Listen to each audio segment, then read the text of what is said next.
Hi, good evening. My name is Tawaiian Rhodes, and I am a student in Miss Abercrombie's ECCE 2320, which is Program Administration and Facility Management. And for our project today, we had a task of helping our friend, Mr. McDonald, who was in the process of starting a brand new center to create a program that was anti-biased and also culturally sensitive. Throughout the lessons that we have been learning this week, one of the videos we came upon was of a profound speaker in the early childhood educational field by the name of Louise Derman Sparks.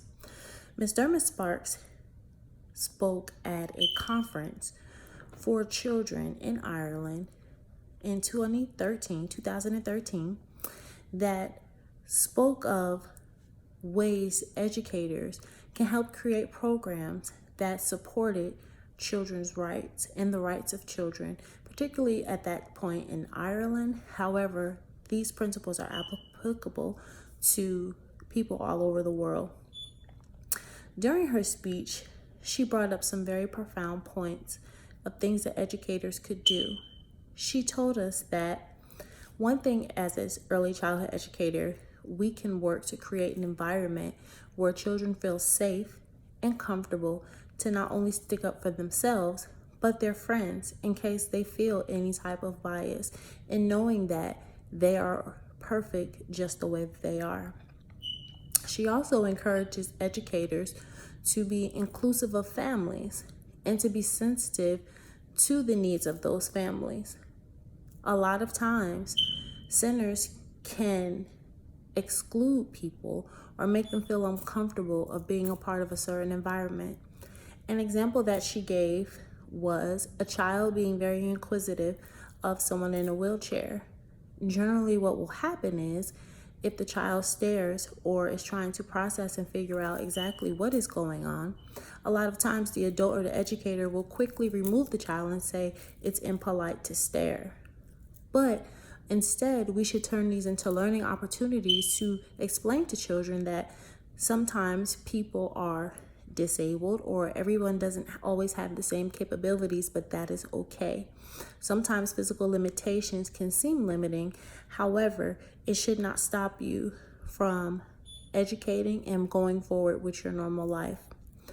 Also, we learned throughout the lessons that it is important that as educators, your classroom is also culturally sensitive and also doesn't create any bias. For example, in your home living area, it is encouraged that you have different foods from different ethnicities so that children don't feel excluded when they do not see items that they don't partake in their own household. During one of our other videos, we also noticed that the child was eating with chopsticks. Eating with chopsticks was symbolic to their Korean background because she was able to then teach other students how to utilize this item, something that they may not use in their own home. A checklist that I found very helpful and that would support Mr. McDonald in his quest in starting an anti-bias center was from Mothercraft, an Institute of Early Childcare Learning based in Canada. What was excellent about their checklist was that they broke down different areas as to how the center can operate as a whole in being inclusive of all people.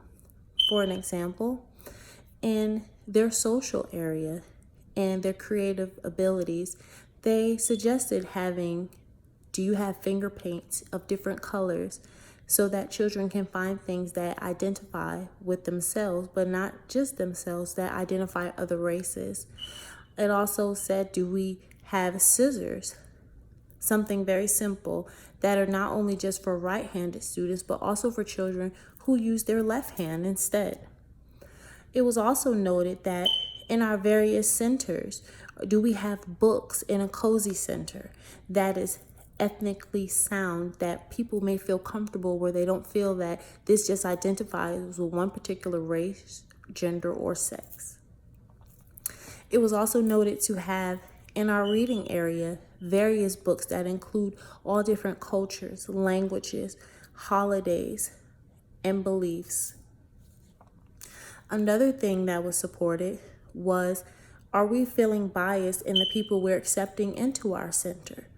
Are we excluding people because of their sexual gender or preferences or religious basis?